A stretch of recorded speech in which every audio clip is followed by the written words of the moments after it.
Hi, everybody. My name's Char Margolis, and I am an intuitive psychic medium, and I am here to talk to Trey about your superior self, and I'm excited to do that. You are psychic, and I don't mean just you. I mean, that's the title of your book. Shar, thank you for taking the time. I truly enjoyed this book. I think everyone, it's a must read, number one. And two, I love how your stories intertwine in this because I think it's an important part of our really realization of how we all can be um, psychic and in touch more with the one consciousness. So thank you for taking the time. It's my honor and my pleasure, and it makes me so happy that you read the entire book. And this is the first book I've written without a ghostwriter, where I wrote it by myself. Oh, how'd that feel? Well, it was it was grueling at times, but it's satisfying. It was Sure. really satisfying, and I think also psychologically it was good to write it Hmm. for myself. Hmm. And excuse me, I'm very fortunate at St. Martin's Press, who are my publishers, that Joe Fatinos and Gwen Hawks, really, they're my editors, and they really helped organize it and put it together and help me with Hmm. Well, you look it. great, by the way. Um, Oh, thank you. you feel I feel like you got a lot of energy around you right now. I do. You want to see? Sure. Oh, there That's he is. that's my psychic sidekick. That's Sunny Margolis, my little chihuahua. How'd you come up with the name Sunny? Well, my friend John, do you know who John Edward is, the psychic? So Hmm. he's a good friend of mine, and he said, you should name something with good energy. And I thought, yeah, that's a good idea. So I got the name. I was in the shower and I thought the name Sunshine. Hmm.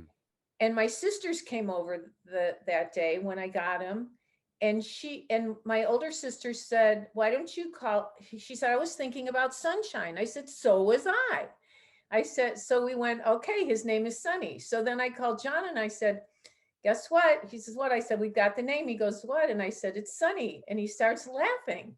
I said, what's so funny? He goes, Sunny and Char. Classic. That's awesome. I love that. Your website. I love that too. I Oh, didn't thank I you. did notice on there that it has a butterfly on it. And And we it just did it. yeah, you just did it. Well, in your introduction in the you are psychic book, you talk about the special meaning behind the butterfly, right? For you and your sister, Right, right? Can right. you talk about that meeting? Yeah, of course. So our mom, I have two older sisters who are lovely. They're my best friends. And in 1999, mom crossed over, and I don't believe we die. I just believe we cross over to another dimension, and that we see each other again when we get to the other side, and that we can communicate with our loved ones over there. And my sister was in the garden, and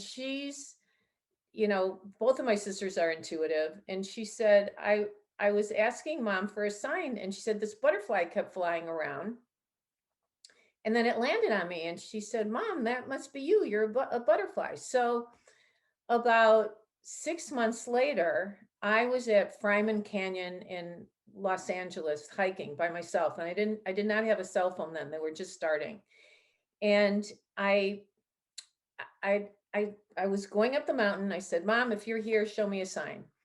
And I walking up the mountain, and I turned the corner, and there were literally hundreds and hundreds of butterflies. And it was like amazing. I didn't have a phone to take a picture. I didn't have a camera. And it was just for me. And I thought, God, am I seeing things? And there was one other girl on the mountain, and I said, Did you do you see these butterflies? And she goes, Yeah. And I'm putting my hands out and I'm going, oh my God. And I'm feeling them, their wings fluttering on my hand. And I go, oh my God, that's a bug. And then I would put my hands down, then I'd put them back up, and I'd feel the butterfly. And it was like an amazing experience, because we get signs from our loved ones in the spirit world all the time when we listen and when we learn to communicate. Mhm. Do a lot of our loved ones come back as animals like that, like butterflies and ladybugs, or? Yeah, I believe exactly. I believe that many spirits take on nature as their sign. a butterfly, a dragonfly. There are some spirits who drop pennies. Who I have a friend whose father drops her dimes all the time. She doesn't find nickels, she doesn't find quarters, she finds dimes. And uh, some people have a flower. Some people see a deer. Mhm. It just depends. Some people think it's a fly. It just depends. Or dolphin. And I do believe that nature has a lot to do with our grounding and connection to the spirit world as well. Mhm. Yeah. No, I agree with that 100%. Um, I see a lot of signs, right? Like there's a part in your book where you talk about license plates. You did a Oh, lot of driving, right? And you see a lot of license plates. I actually wrote that down in the part of the book um, to save time because you actually have like tools in here that people can use to write um, psychic practices or strengthening of that psychic right, muscle for them. right. Um, but I wrote in mine, I see numbers on license plates just like you. I see billboards with numbers. Mine's Oh, usually like, I hate to say this, it's usually 999 or I cringe sometimes. It's like, but I also see 666 a lot, right? But there's yeah. that stigma that that's a bad number, right? Well, depends. If you think it's bad, it's bad. If you don't think it's bad, it's not bad. What what I've been seeing a lot, like right before the pandemic, I kept seeing 9/11. Hmm, And I kept telling people something weird's going to happen to the world, but I don't know what it is, but I keep seeing 9/11. hmm. Wow, Unfortunately, I'm seeing it again. really? Wow. But it doesn't necessarily mean it's all bad, but if you're seeing numbers, so I have already started developing your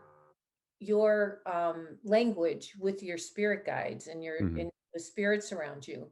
And I had primetime TV shows in the Netherlands. I don't speak Dutch. Don't ask me why.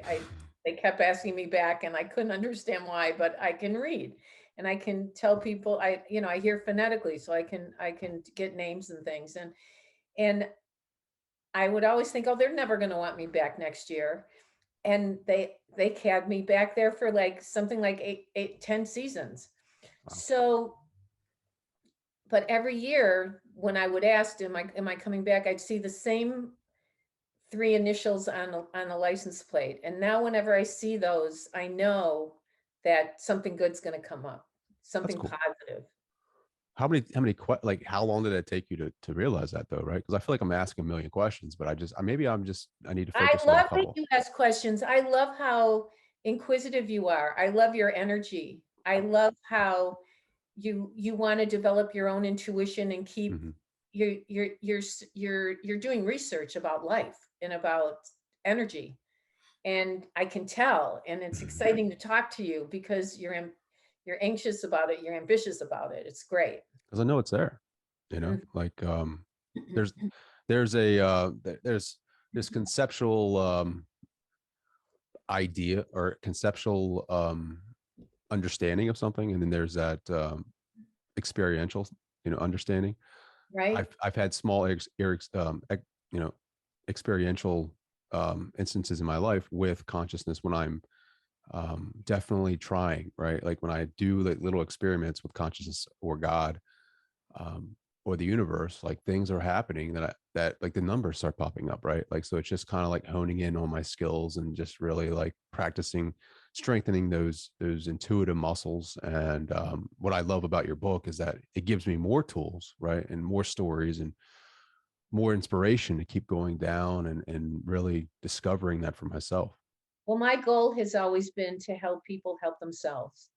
And the future Mm. can change at any moment, at any second, because of someone else's choice or decision. So you want to depend on your own intuition and your own psychic ability. You don't want to, I mean, it's nice to get readings from other people, and I do private sessions as well, but I'm not always there with people. So, and I don't walk on water. I don't know everything, but but because, some you might be driving your car and you're going to go to the store, and you decide something tells you to go left instead of right. And you're thinking, why should I go left? It's out of the way.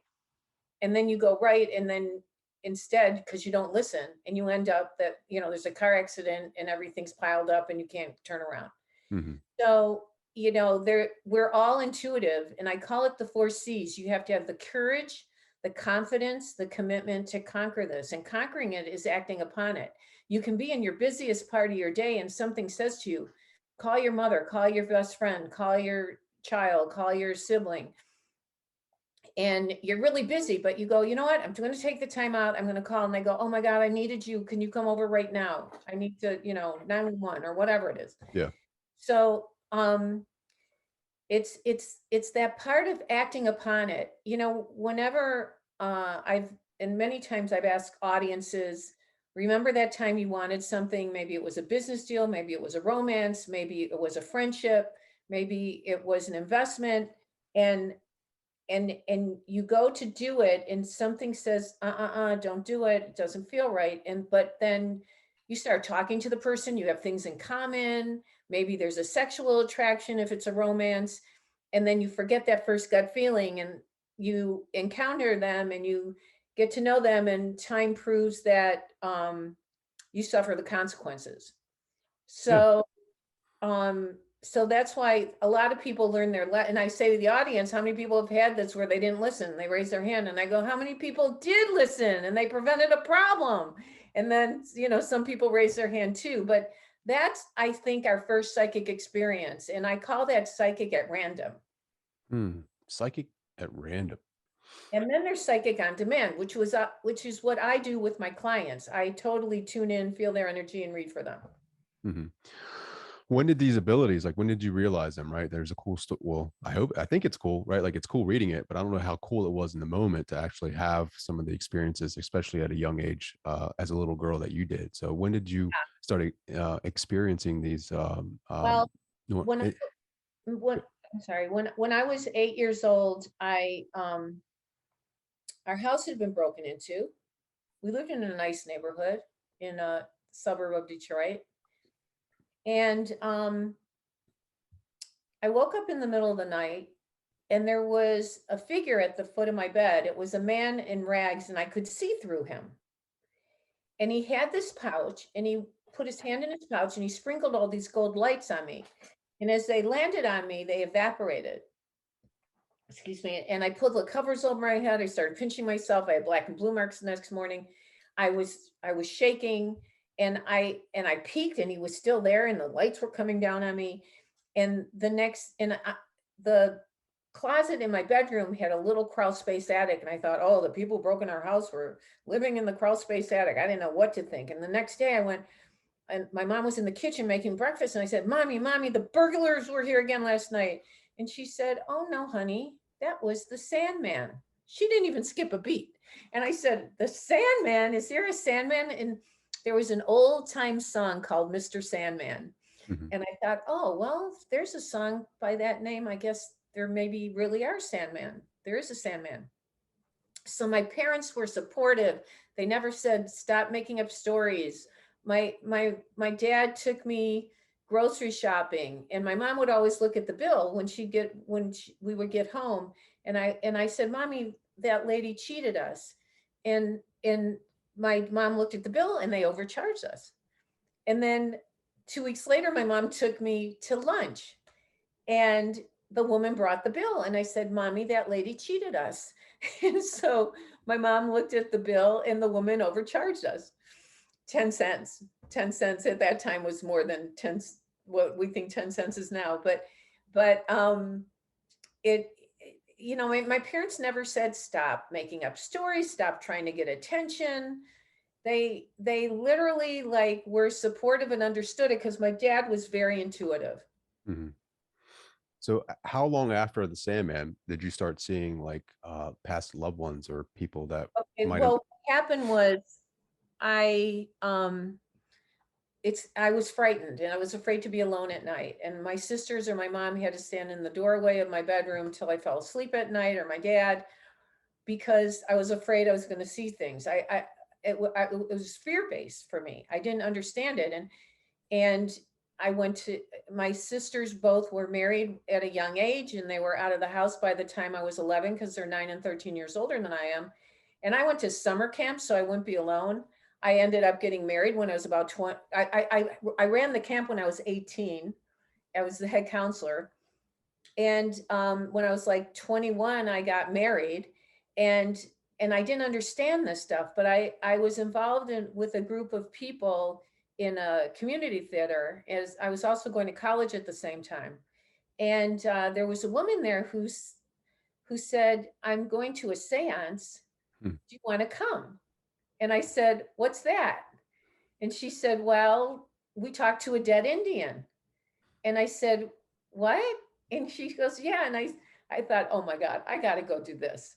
So, my goal is always to conquer my fears. So here I am, scared to death of the dark.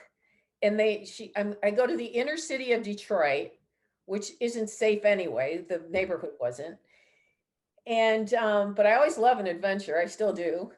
And this, this woman opens the door, cute blonde woman, and she takes me down. We all go down her basement. There were like four of us. The windows um, were covered up with oh God, I don't know. They were covered up so you couldn't see anything, and so no light would come in. And we sat around this little table, and I don't want to tell you the rest of the story. I want you to read it. I want people to read it. I want you to read this book, You Are Psychic, because it tells you the whole story of what happened. But I definitely had experiences with spirits. Do people need to go to seances now to experience that? Like, No. or is there In somewhere fact, else they should start? I don't recommend seances Yeah. because um, we live in a physical world and we live in an energetic world, and there's good and evil in both.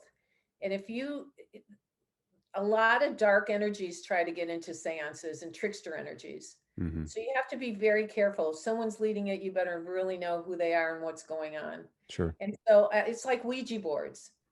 Hmm. Ouija boards are not safe. Well, I was watching one of your episodes on Char Vision, right, with John Edward, and he was talking about how he hasn't, I don't know, openly admitted about dark energies or trickster energies, right, until hanging out with you, and then kind of having that realization for himself that they are out there. And then, like, you have a nice little um, part in the book where it talks about protection, and you actually give an example of protection for people to use to kind of ground them in their experience, and let them be a part of the light, which I love. Right. I think it Right. is. I think John calls it psychic protection or something like that. Yeah. Um, how important is that for people to do before meditation? The most important thing is to say a prayer of protection. Every single person I've read for in all these decades of doing this work, I've always said a prayer of protection with every single one of my clients to make sure only positive, good energy is around us. Mhm. Yeah, it's really important. Yeah, John calls it psychic self-defense. that's right. That's what he calls it, psychic self-defense. Yeah, because I feel we are so vulnerable in those states of altered consciousness, right? Altered states of consciousness. And then we're already second guessing ourselves because we're so used to the five senses, right? Like that's how we explore our reality. That's how we decipher information. Mhm. And so when we start receiving messages or hunches or getting intuitive hits, like it is very important for us to be clear about where they're coming from, or Right. have faith. That's how we build our faith in those messages. Hmm. You It's know what I true. mean? It's true. What can you give me an example of, like, what um your protection sounds like? Yeah. So I also have this in my book, You Are Psychic, but I tell people to put a white light of protection around them, and then swirl those lights around, and then keep all the goodness and positivity around you in the white light, and then put yourself inside an egg and close it up. The shell of the egg is a mirror, like this, a mirrored egg. And so anything dark or negative coming at you, the bad will go back to where it came from. Hmm. And then in the book I say the prayer that I always say, and to when you tune in, and also how to protect yourself. When did you discover that for yourself? Like, when did you say, I need to start doing this prayer? Well, I used to say another prayer, but about maybe 25 or 30 years ago, I was woken up in the middle, early on a Sunday morning, and I usually always slept in on Sunday morning. And I was at my apartment in Los Angeles, and I sat down and I wrote a prayer. It just came to me. And then the that's the prayer I say before I read. And then the protection prayer I got from one of a combination of a couple healers that I work with who use that prayer. And the mirrored egg actually was taught to me by Patty Negri, who is a psychic, a medium, and actually a good witch. she's Good she's witch. she's a good witch. What started your momentum in like the TV industry? It's so fascinating. I feel Well, like you've been on every show there is possible. well, I've been on a lot, and I've been blessed to be on so many. And actually, I've got a bunch of shows, old shows from Entertainment Tonight and the Maury Povich, and a bunch of shows that we're going to put on digital, and I'm going to put it on some of my social media stuff. Um, this is how I started. I was uh, I volunteered as the publicity director. Somebody said, "Oh, will you help me with publicity?" I said, "Yeah." I didn't know what I was doing at the Easter Seal Society in Michigan, and I started to put famous people like the Minnesota Fats, the real pool player, the Mhm. real Minnesota Fats. I don't know if you ever heard of him, but he came in and did a billiard bash for us, and I would put him on the radio, and I did a ski-a-thon, and I learned to ski on outriggers, and I taught amputees to ski, and I put on a big ski-a-thon to raise money for Easter Seals, and I'd put the famous skiers on. And anyway, one day, one of the uh, radio hosts said to me, "Well, what do you do?" And I said, "Well, I have a teaching degree, but I'm volunteering doing this, but I'm also a psychic." And he goes, "You are?" And I said, "Yeah." He said, "Will you come on my radio show?" And I said, "Yeah, I'd love to." And I always knew the day I read for a stranger, like one of the first days that I went to those seances, I read for a woman, Mhm. and I knew so many things about her that I had an epiphany that this was going to be my life's work. And I've dedicated my life to doing this all my life. Sure. And so anyway, he put me on the radio, and then I thought, oh, I'm supposed to do this again. And the another guy from the radio station said, "Can will you do my show?" And I said, "Sure." So he was coming to my house, and he brought a tape recorder. Well, it worked before he came, and then it it worked after he left, but it didn't work while he did my interview here, because I knew intuitively I was supposed to go there to meet someone else, and I did, Mhm. and I was on again. So um it just snowballed, and then I thought, oh, I get it. I'm supposed to be on local shows. So I went on local show in Detroit, and then uh, something told me to call. I thought, if I'm really supposed to share this work to the world, I should go to Los Angeles. So I was on a show called Kelly and Company in Detroit. And then the producer said, I said, "Is there a morning talk show in Los Angeles?" They said, "Yes, it's called AMLA, and it's with Regis Philbin." And I said, "Oh, okay." So I call 411 in Los Angeles, which was a lot of money then. We only had landlines. And I said, "Hi, who's the executive producer of AMLA?" And they said, "Mr. Ron Ziskin." I said, "Okay, thank you." And I hang up, and I call back and I go, "Hi, is Mr. Ron Ziskin there?" And for some reason, and to this day, he doesn't know why he took my call. Mhm. And he took my call, and I say, "I'll read for you. I'll read for anyone." And I read for his executive producer, or his associate producer. And she said, "Can you get out to LA?" And I said, "Yeah," but I'd never been there. I had like $200 saved up or something. And I flew myself out, and they put me up at the Beverly Hilton, and they sent a car, and they did this thing. everybody said, if Regis likes you, you'll do well in this business, meaning TV business. And if he doesn't, you won't. And Regis took to me, and I ended up going there every month. And I had an apartment. I got an apartment that I still have after since 1985. Wow. I feel like he was a nice guy anyway, right? Like He I don't think was there's he was lovely. I don't think there's too many people on that do not like list. No, Regis was lovely, and he adored his work. Mhm. He loved doing what he did. Sure. He was a wonderful, wonderful man. I mean, yeah, yeah. I mean, your just your story is just amazing, right? Like because there's a part in it where like you talk about your beginnings of being a psychic and intuitive, right? And your husband at the time was like, I'm not if you when you start accepting money for this, we're file the divorce papers. And he meant it. And he Well, did. that's exactly what I'm talking about. Like you had to like really come to terms with what you wanted to do and pursue in this life. What is your mission? What is your journey? What is your, you know, your the meaning behind this gift? And you went after it, even though it cost you a marriage, right? Like there's Well, you know what? I wouldn't trade a second of my life, because I've learned really good lessons and I've grown from it. And there's in everything bad, there's always good to that comes out of it. And we learn. Life is a school, and we're here to learn. So yeah, the marriage did not work out. But you know what? He married someone else after me. And then he got divorced again. And then he said, "Can we go out again?" And I said, "No." I said, "No, that is not going to happen." And you know what his claim to fame was when he would pick up girls? what's that? "I was married to Char the psychic." Yeah, but you had an intuitive hit walking down the aisle, right? Yeah, boy, you really did read my book. Yeah, we it was a gorgeous wedding.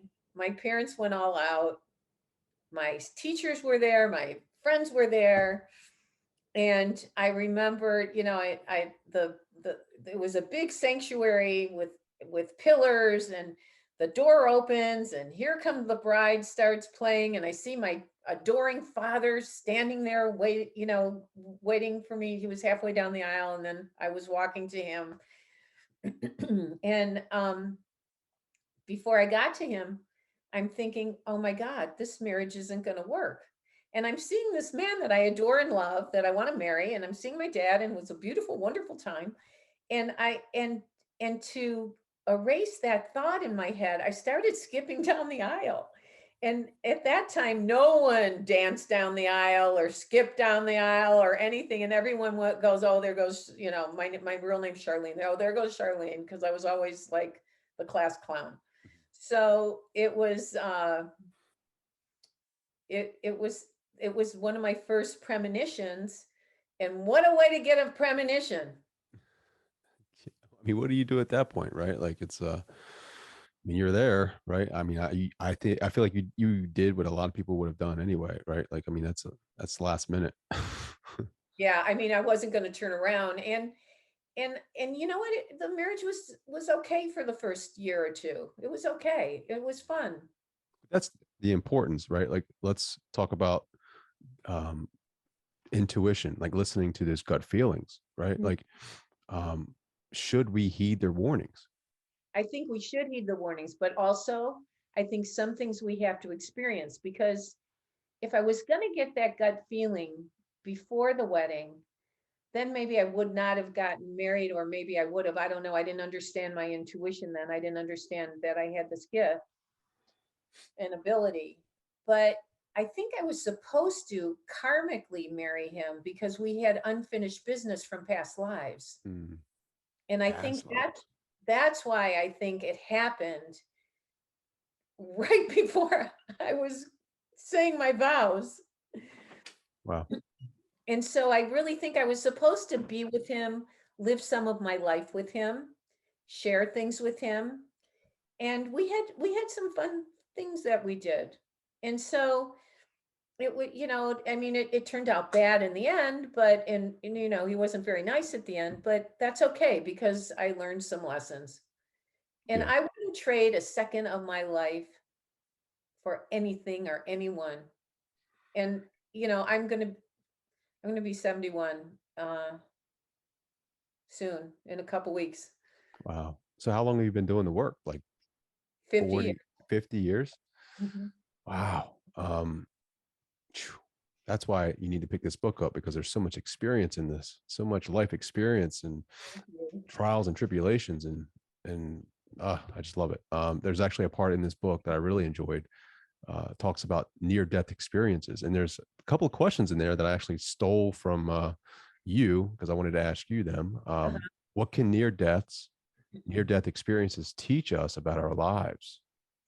Well, you know, there are people who are skeptical and think it's ashes to ashes and dust to dust. They don't realize, especially a lot of people who commit suicide, they don't realize that that there's a spirit world that they're going to go to. They're going to judge themselves, and then most of them, they have to come back and do it all over again because they did not fulfill their karma here. Mhm. So, excuse me, we all have we live many lifetimes till we get it right. And there are people who go to the other side and who are proclaimed dead on the operating table, and they start seeing angels and have visions, and they see loved ones who have passed away, and they see people who they recognize, who they love, and they know they love them, but they don't know who they are, and they're probably their guardian angels.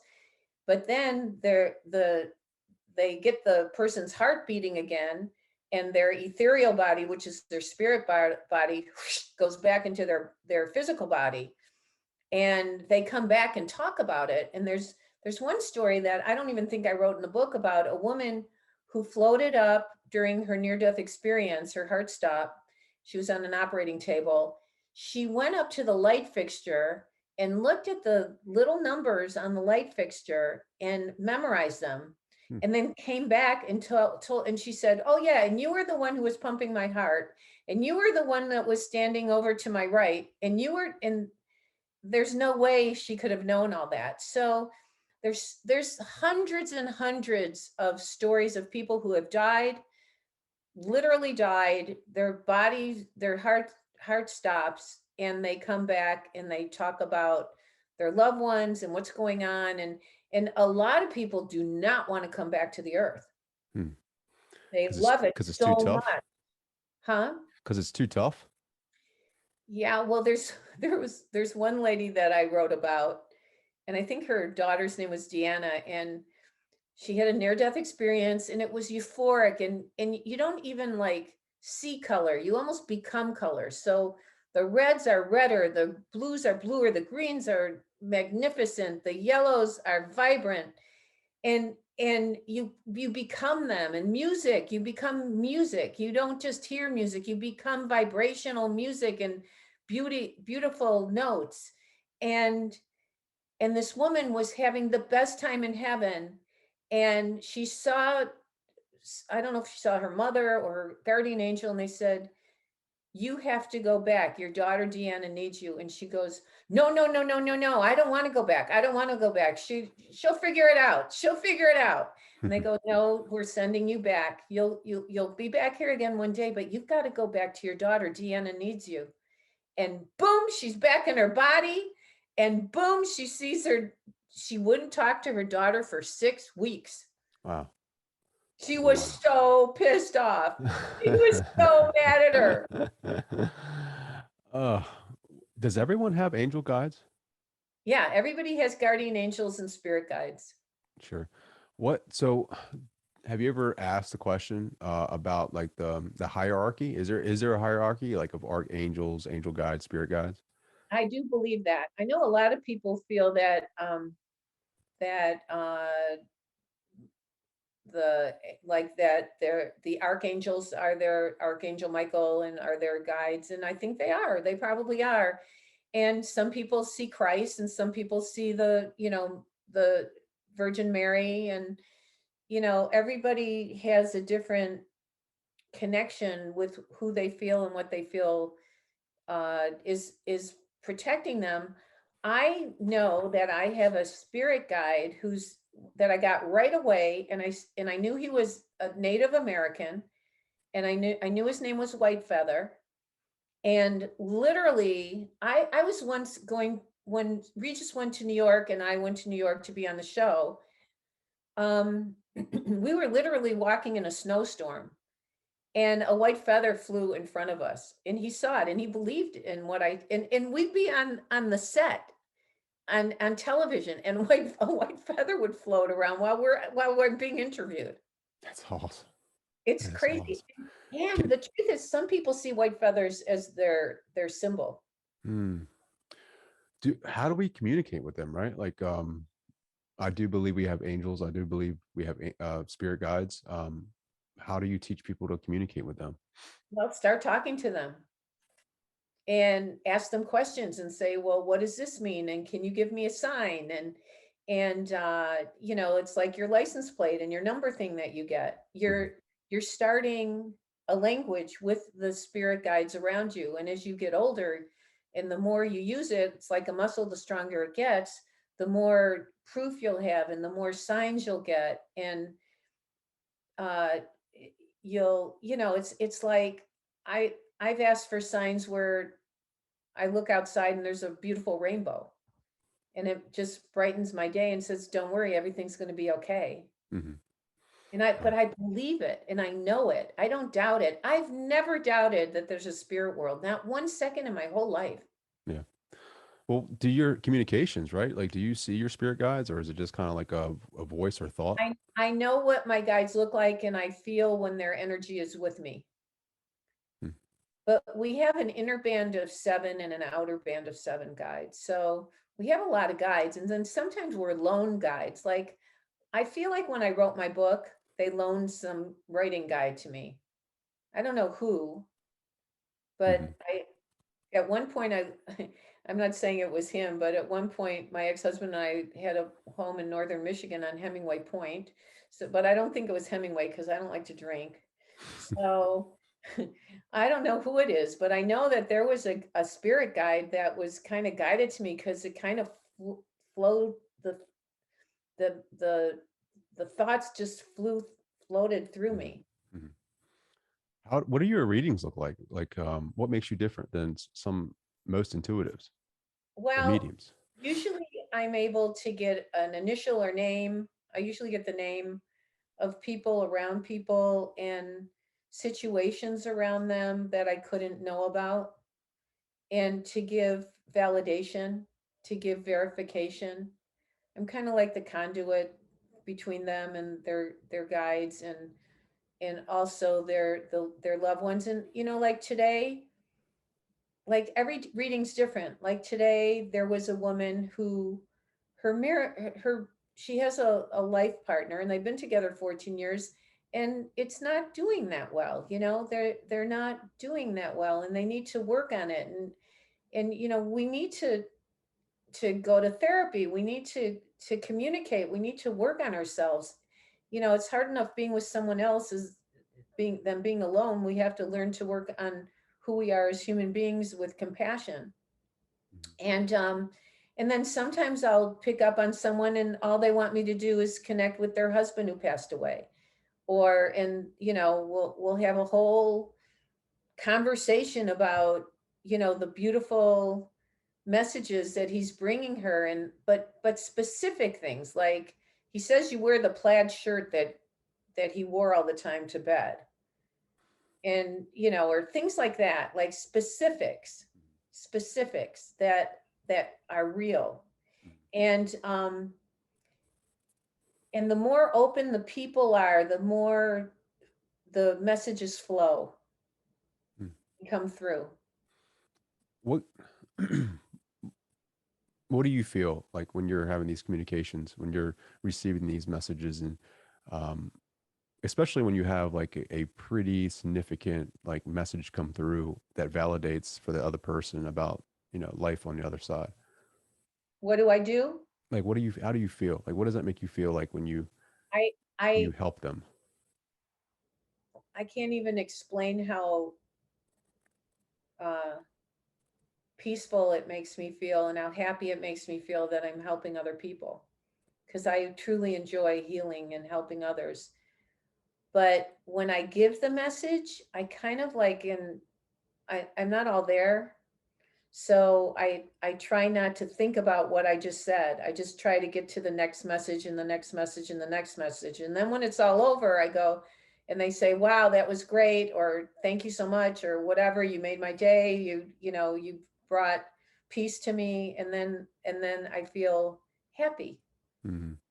because you never let your ego get in the way. There's these, mediums who think that, oh, well, I'm the greatest. And no, that's bullshit. Ego means edging God out. Mm. EGO, edging God out. That's ego.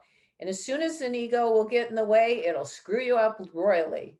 I learned that at a young age. Do you have a good handle on that? Like, I mean, especially with some of your fame and some of your I mean, you're the one that had that special moment with Kelly Ripa, right, on her television show, her national television show, Right. right? She always says she thinks it's because of me that she got the job.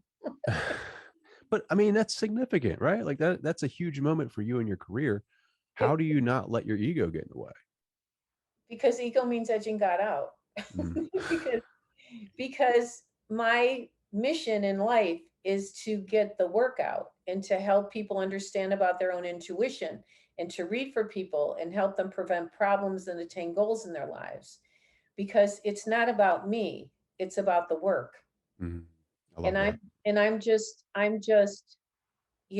one of the conduits that can help heal other people. There are other psychics and mediums, but it's unfortunate because there are a lot of people who take advantage of other people who.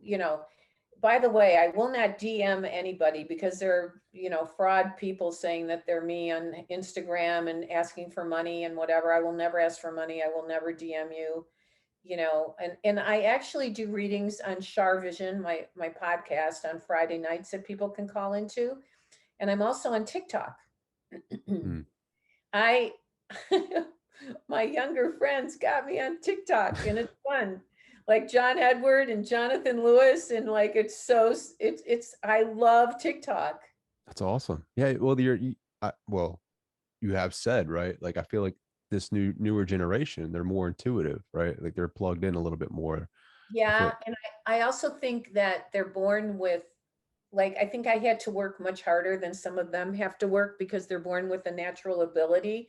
Like that somehow the brain evolved to a different place. And also I feel that the veil between here and the spirit world is thinner right now. It's mm, been thinner, but which means good can come in and it's great, but means evil can come in and it's bad. mm, We're being tested right now on the earth with COVID and monkeypox and the war and food shortages. I mean, we're we're being really tested, and it's not going to get better right away. It's we still have big lessons to learn. sure. What, I mean, what do you think? Like, do your guides ever give you insight? Like, humanity needs to do this to correct this. Yeah, well, the reason we're supposed to be one, working together as one. Imagine that we took one problem in the world at a time and everybody prayed for it and worked on it to try to fix it. There would be a healing. It would be so positive if we all put our energy towards clean water. I mean, Hmm. it I feel bad for the younger generation, but I also have faith in the younger generation that they will do their best to try to fix what's going on, because my generation sure did screw up. Well, I think we're all screwing up, and I think it's just, you're seeing a lot of that darkness come to light right now, just with everything that's going on, right? Just listening to a lot of spiritual teachers, and I feel like just watching the younger, like even my kids. I have three kids, and they're Oh, my 12-year old is very, like, he just seems, he's different, like the way he talks, like he's just, he's so beyond his years, even though he's 12. He has Right. this philosophy, like this built-in philosophy. And I feel like there's something big that's going to happen with that generation. Yeah. Yeah. That I feel that they're the ones who will probably help save the planet, but and Oh, hopefully it absolutely. late, because I mean, thank God you've got, healthy kids. Yeah, absolutely. I'm blessed, so blessed. And Mhm. this is they're a big reason why I do this work, because I want them to see I want them to see beyond the status quo, right? Right. I want them to be able to learn about things and subjects and ideas of consciousness that society is not teaching them. And I want them to look at me and say, okay, well, I want to be that safety blanket for them, so Right. they can go out into the world and pick up a book like yours, like You Are Psychic, and not feel ashamed or embarrassed about it, right? Like there's not a stigma behind that. Like I it love is. reading for kids. I read for You kids. should write a children's book next. You know, John said the same thing. I mean, So interesting that you said that. That is so like intuitive of you to even bring that up. I do love kids. Um, I think kids innately know that a lot of the political people are liars and not honest and not pure. mhm. And, I think the kids understand right from wrong better than a lot of the grown-ups. Well, you were picking up on that, right? The shortage Hmm. on the bill. I mean, I believe it. There's no resistance isn't there, right? Like they're not as closed off as we are as adults to Right, those types right. of. Well, because society instills our intuition out of us. It tries to bring fear about it. And, the Bible says there will be false prophets. But guess what? The Bible's right in that way because there are people conning people who are really psychic, just trying to get their money and not to help them. So, it's a catch 22. Sure. What's one step that someone can take right now to in building and strengthening their intuition? Well, uh, first of all, you have to know that you have an ability. You can't even doubt it. You just have to own your power. You have to know that you are psychic. You have to know it. I mean, and you have to know that you can use it and that it's a muscle. It's a sixth sense. Those of us fortunate enough to have our eyesight and our hearing and our taste and our touch and our smell, the it's you have to own it as if it is just something else that's built into us. And then once you own it and once you start acknowledging the energy that goes on with it, you need to embrace it and allow it to happen. Like, and if you have a dream, let's say your grandfather passes away and you have a vivid dream of your grandfather and he's trying to say, you know what, I think you should go on the, soccer team, or I think you should whatever. I feel like it's important for kids and adults and everyone to embrace that, like, not, oh, I had a dream about my grandfather. Well, he came to you, and if it was, especially was if it's very vivid, it's Mhm. probably a visitation and a message. Sure. Is there a difference between I guess maybe it's just semantics, but like being psychic and being intuitive? I think they're both very similar, but I think being intuitive is more like when you're, what I say, psychic at random, when you're in your busiest part of your day and something says, go call your family, go call your mother, your sister, whoever, and because they need you, and then you act on it and they needed you. I think being psychic is more like seeing the future for somebody. It could be at random, like where you're not even trying, but you know that there's going to be an issue with someone.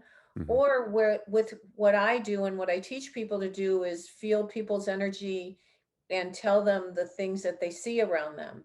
And there's different steps to getting there. Mm, So, they're kind of like, it's kind of like both the same, but it's a little bit like singing country music or rock music and gospel music. There's different facets to that kind of music. sure. It's funny you talk about future, because I was wondering, like, with premonitions, right? Like in your experience, is it Are you seeing the most probabilistic future, or are you just seeing something that could possibly, like, could happen but I not likely? okay, I feel that some things in life are predestined, but most things we create by the choices we make. Hmm. And when we make those choices, we're accruing our karma. You're walking behind somebody and they drop a $20 bill. Mhm. So do you pick up the $20 bill and you go, wow, I can feed my kids today? Or do you say, hey, lady, you dropped this $20 bill. Mhm. What do you do? Me? Man, that's a tough one, right? Because it depends on where I'm at. Like, are you starving, right? Like with 3 kids? I mean, maybe you are, maybe you aren't, but what's the right thing to do? Right thing to do. My gut is saying give it back, right? Of course. Of course, we give it back because maybe she's starving. Maybe that's her only $20 bill that she's got in her whole life. Sure. So it's always important to do the right thing. We Mhm. know right from wrong. Kids understand right from wrong better than especially the politicians in our country. I can't even go there. I can't believe the time has just flown by. Oh, I'm not even looking at my clock. I know. I don't want to look at my clock either. Uh, you are psychic. 7 steps to discover your own psychic abilities. Where can people find out more about you? Where can they buy the book? Okay, so you can go to char.net, char.net. Char.net is everything about me, about my podcast, Char Vision, by the book. You can get the book at Amazon.com, Barnes and Noble, a lot of the, you know, bookstores will have it. And I'm grateful that you wanted to interview me, and you're a wonderful interviewer. And I'm flattered that you did really read the book and that you really got into it. And it really, really made my night. Well, it's well written, and it's a Thank you. wonderful, amazing story. And I have to talk about books like this that are gonna help us as human beings like come together. You know what I mean? So Well, we all need to work together to try to help heal our planet because our planet needs it. But if you ever want to invite me back, because I didn't even read for you today, so if you invite me back, I can read for you next time if you want. absolutely. Well, Shar, I can't thank you enough. Thank you so much for this interview. It's been fantastic. Yeah, I've enjoyed it so much. You have a wonderful energy, and honestly, don't ever doubt your gut. Always act on it. I know that you're very, very intuitive, and I can tell. I just can tell with people.